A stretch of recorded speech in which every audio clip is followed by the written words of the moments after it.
pa rin ako. Lalo yung bunso. Yung lalaki. Kahit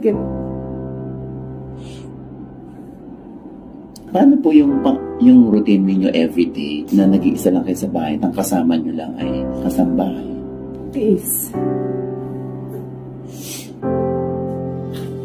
Ganun ko kamahal ang mga anak ko. Nung time na tinanong ako bakit hindi ako magka-partner, naubusan na kasi ako ng time eh.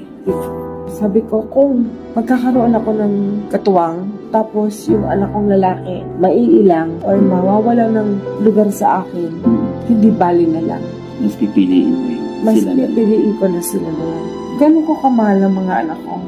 Kaya mong isakripisyo yung sarili mong kaligayahan para sa Kahit buhay ko, ibibigay ko. Pero sa pagkakataong ito, Miss G, hindi ka naman talaga iniwan ng mga anak.